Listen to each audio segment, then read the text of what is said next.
Okay, this is method 1, outlines only. You're only tracing the lines on the portrait. You're going to take your chalk pastel and you're going to color thoroughly on the back. Make sure the back is colored nice and thick with chalk, just like we did with the last printing project. Okay, after we color on the back, what you're going to do is you're going to flip your paper over like this, and you're going to place it on top of a piece of foam. Take a bright color pencil and you're going to very carefully trace the outlines of the person in your portrait.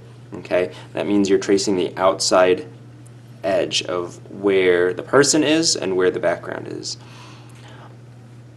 But also what you want to do is you want to make sure you get all the details.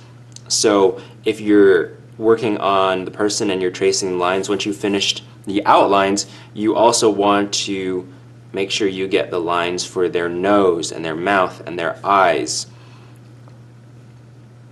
If you need to do any of the detail on their clothing, you can trace those lines. You can trace the lines in the background if you want to. It's not necessary, but I'm going to do it in this print just to show you.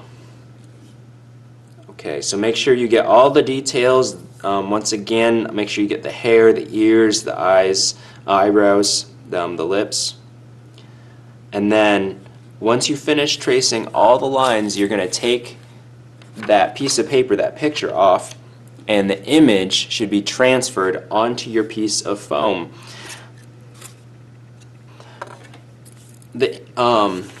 When you're tracing, make sure that you press down really firmly, because what you want to do is you want to create an indent in your foam. You want to leave a mark in your foam in the shape of the person that you're tracing. Alright, when you take your paper off, your lines should be traced into your foam. They might not be super deep, but hopefully what happened, because of the chalk, you'll be able to see the lines a little bit better, because some of the chalk should have transferred onto your foam as well.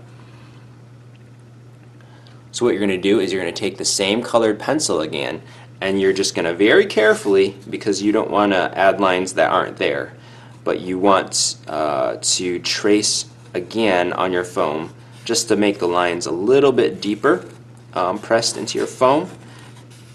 And you want to trace those lines with your pencil and go over any spots that might not be that deep, any spots that you might have missed. Okay? You should have some lines in your foam that are in the shape of the person that's in the picture that you chose.